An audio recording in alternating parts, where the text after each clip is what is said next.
reason Obama won was because of his mode of handling the financial crisis. He embodied the ability to stay calm under pressure. He showed us that he could be cool in crisis. And that is an extremely important message for people, because in crisis, everyone looks to the leader to get a sense of how should we be reacting. And if the leader is panicking, then why are we going to stay calm?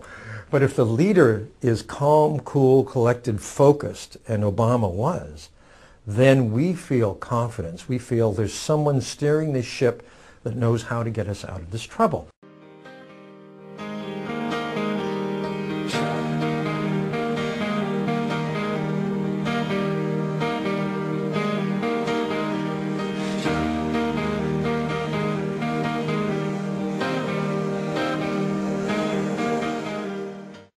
Look, I'm at the start of my administration.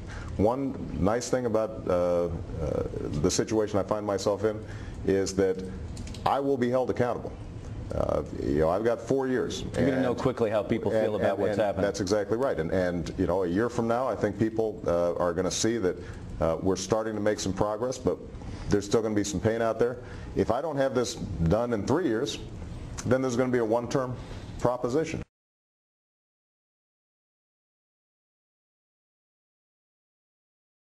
Do you think there is a stark difference between the parties? Well, I do think there's a difference between the parties, but here's my belief, that I'm talking to voters.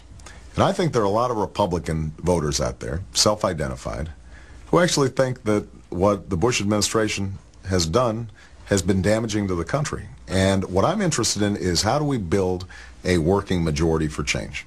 And if I start off with the premise that it's only self-identified Democrats who I'm speaking to, then I'm not going to get to where we need to go. If I can describe it as not a blanket indictment of the Republican Party, but instead describe it as the Republican Party having been kidnapped by a incompetent, highly ideological subset of the Republican Party, then that means that I can still reach out to a whole bunch of Republican moderates who I think are hungry for change as well.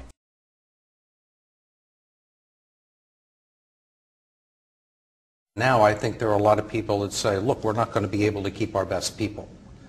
They're not going to stay and work here for $250,000 a year when they can go work for a hedge fund if they can find one that's still working well, and make a lot more. Well, look, here's what I think I've told them directly, because I've heard some of this,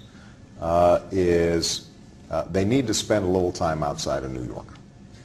Because you know, if you go to North Dakota, or you go to Iowa, or you go to Arkansas, where folks would be thrilled to be making $75,000 a year without a bonus, then I think they'd get a sense of why people are frustrated.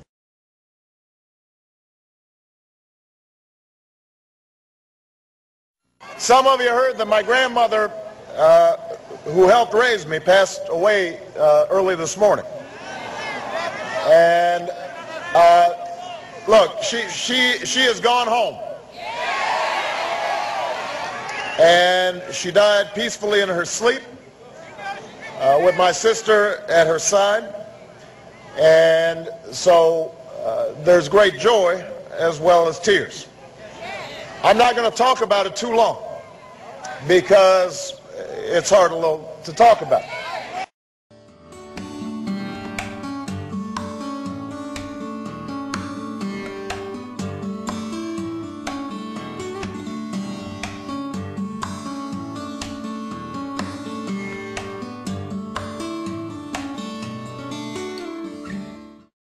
We're moving into an emotional age. And again, I'm not going touchy-feely with all of this, but emotions are where it's at in separating one company from another in terms of competitive differentiator. Because in the global environment, you're going to see it's all about relationships. And a lot of managers that I've known, and some of whom have been my bosses, couldn't manage their way out of a paper bag. Others were geniuses. Others had 4 4 degrees. But the ones who didn't survive were the ones who didn't have this emotional ability to relate as people to the employees